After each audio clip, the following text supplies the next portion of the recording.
प्यारे विद्यार्थियों, मैं डॉक्टर नेमीचंद कुमावत, सहायक आचार्य हिंदी विषय, राजकीय महाविद्यालय रायपुर भीलवाड़ा की इस बीए पार्ट सेकंड विषय हिंदी साहित्य प्रथम प्रश्न पत्र की इस ऑनलाइन कक्षा में आप सभी का हार्दिक अभिनंदन और स्वागत करता हूं।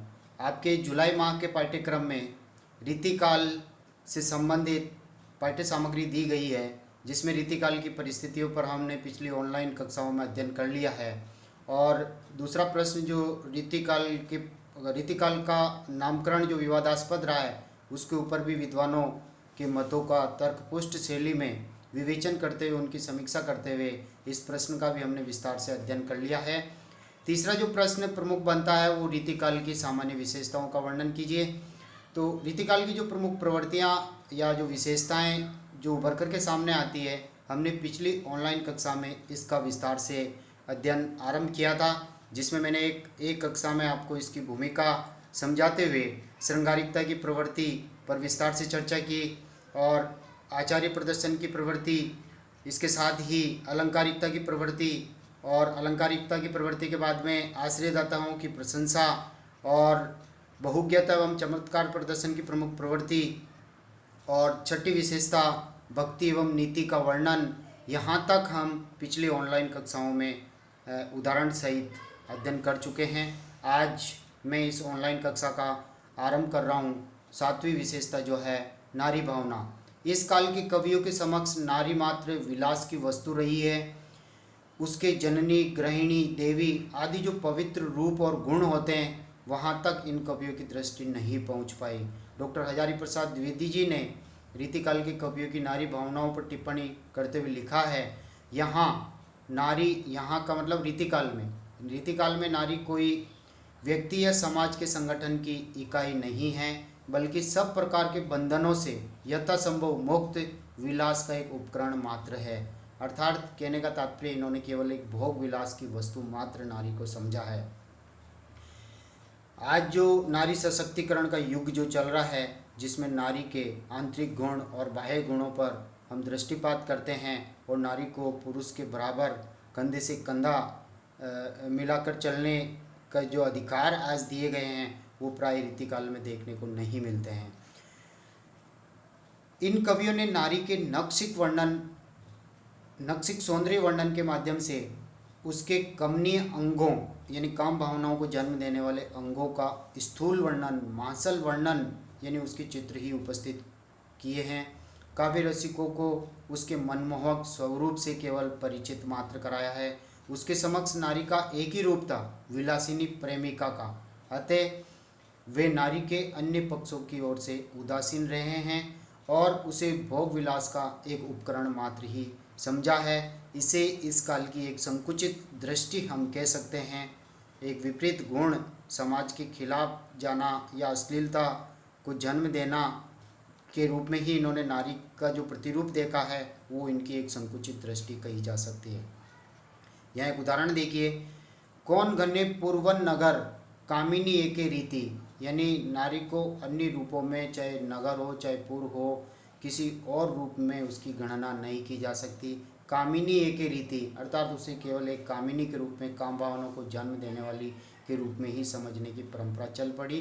देखत हारे विवेक, और उसके रूप सौंदर्य, लावण्य, उसके मांसल रूप को देखने से व्यक्ति का विवेक हर लिया जाता है, यानी मनुष्य विवेकहीन हो जाता है। चित हरे करी प्रीति, और वो उस रूपवती कामिनी स्त्री से प्रेम करते ही उसका मन जो है प्रेम में डूब जाता है और उसका विवेक जो है विलुप्त हो जाता है। इस तरह से ये देव का एक उदाहरण यहाँ पर दिया गया है। तो देखिए नारी के प्रति कैसी इनकी दृष्टि रही है। आठवीं जो विशेषता प्रवृत्ति जो रीतिकाल की उभर कर आती है, वो है आलंबन उद्दीपन रूप में प्रकृति चित्रण। यानी प्रकृति चित्रण हर काल में होता आया है, लेकिन इस काल में उद्दीपन रूप में प्रकृति का चित्रण करने में इन कवियों को सफलता मिली है, क्योंकि वियोग में ही प्रकृति उद्दीपनकारी नजर आती है और संयोग की क्षणों में आलंबन रूप में प्रकृति का चित्रण होता है। प्रकृति का चित्रण रीतिकाल में आलंबन और उद्दीपन दोनों रूपों में हुआ है, जो स्वाभाविक है, क्योंकि रीतिकालीन कवि दरबारी थे अतः उनके पास प्रकृति के उन्मुक्त वातावरण में विचरने का अवकाश उनके पास नहीं था। प्रकृति का चित्रण इस युग में नायक और नायिका की मानसिक दशा के अनुकूल ही किया गया है। प्रकृति के उद्दीपन रूप का चित्रण षड ऋतु यानी 6 ऋतुओं का आधार पर और 12 मासा वर्णन यानी 12 महीने की ऋतुओं का आधार पर किया गया है। इसी पद्धति को इस काल में अपनाया गया है। पावस ऋतु में यानी वर्षा ऋतु में प्रेमी प्रेमिका के मिलन के अवसर पर कवियों का मन खूब रमता हुआ दिखाई पड़ता है। सेनापति जी को प्रकृति चित्रण में काफ़ी सफलता मिली है, क्योंकि इन्होंने श्लेष वर्णन करके प्रकृति का दोहरा चित्रण भी किया है। एक उदाहरण यहाँ पर आपके सामने प्रस्तुत है सेनापति जी का।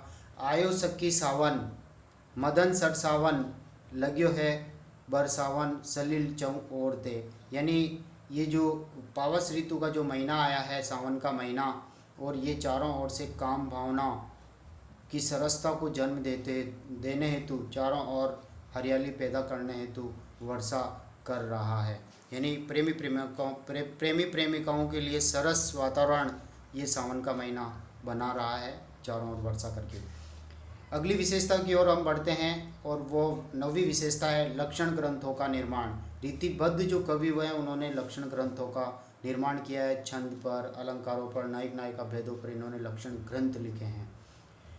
रीति सिद्ध कवियों ने केवल उदाहरण जुटाए मात्र, और रीति मुक्त जो कवि है उन्होंने लक्षण ग्रंथों का निर्माण नहीं किया है।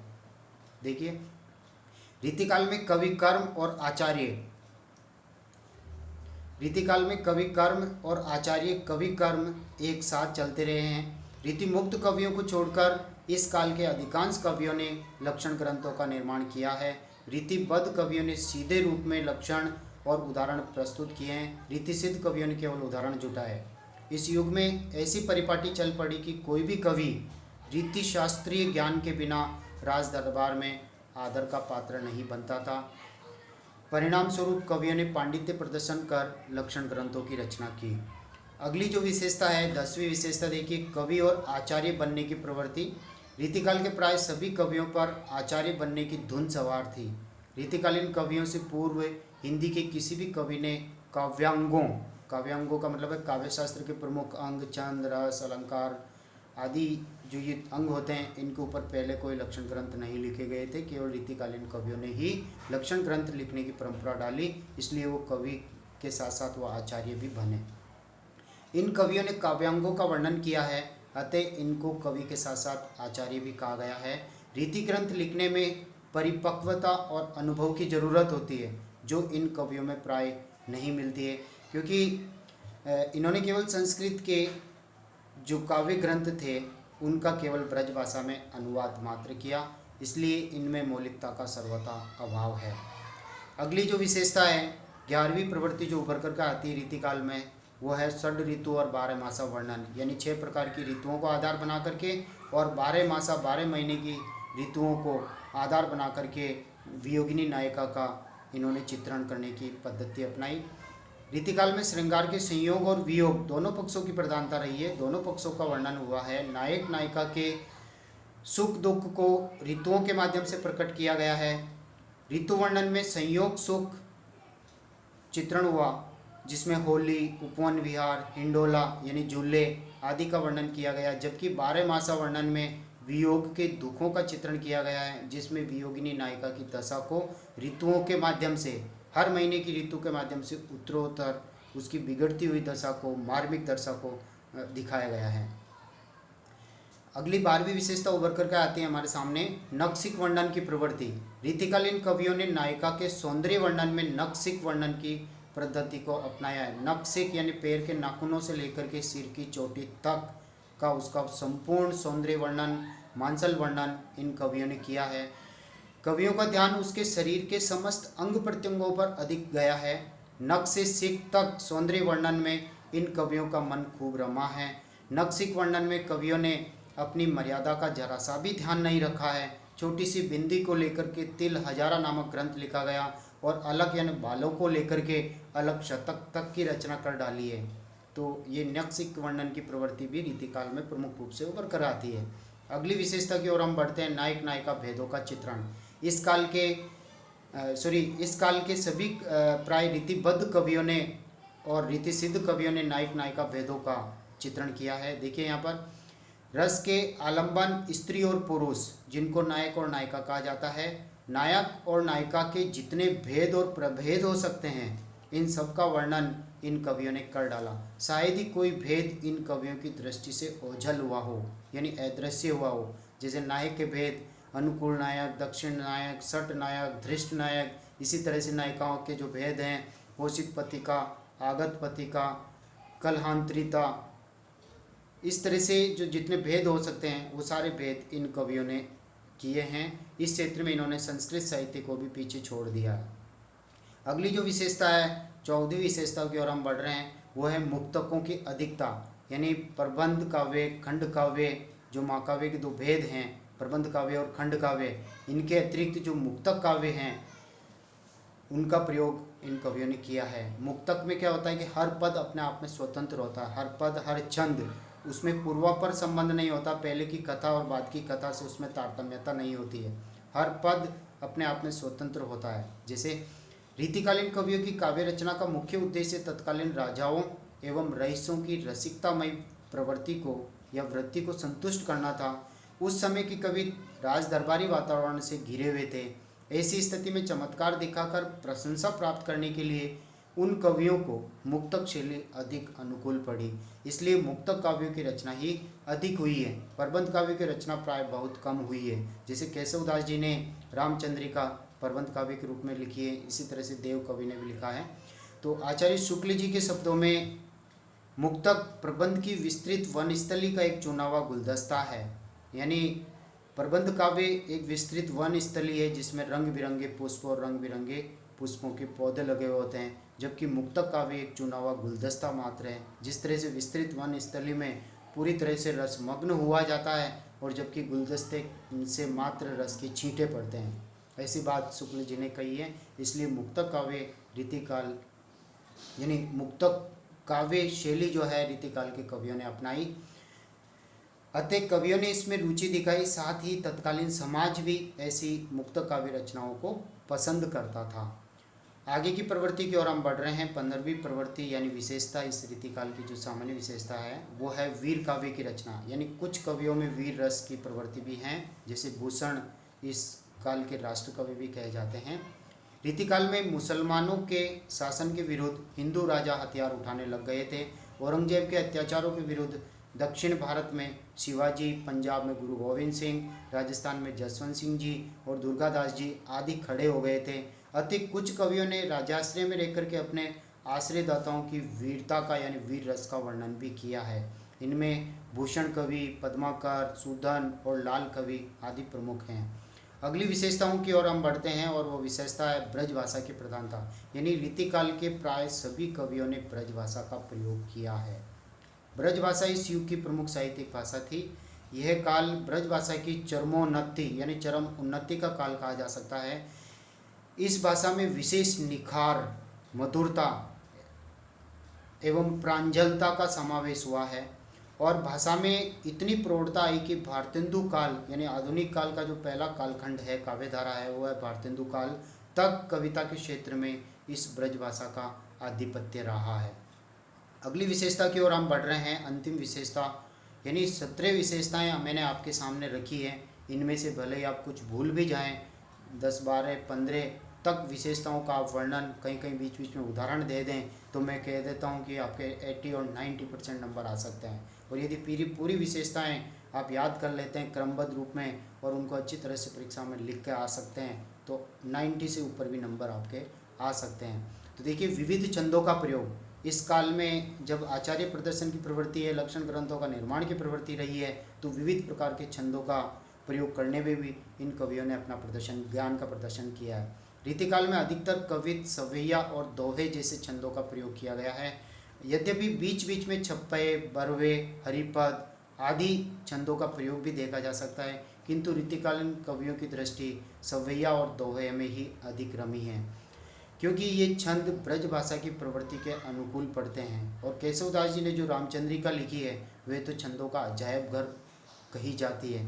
अजायब घर में जिस तरह से तरह तरह के पशु, पक्षी और जानवर रहते हैं, उसी तरह से छंदों के विविध जो प्रकार होते हैं उन सभी का प्रयोग केशवदास जी ने अपनी रामचंद्रिका में किया है।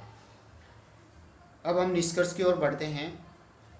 उपर्युक्त विवेचन का आधार पर यह कहा जा सकता है कि आचार्यत्व और श्रृंगारिकता रीतिकाल की दो प्रमुख प्रवृत्तियां उभरती हैं। इनके साथ साथ अनेक प्रवृत्तियां भी विकसित हुई।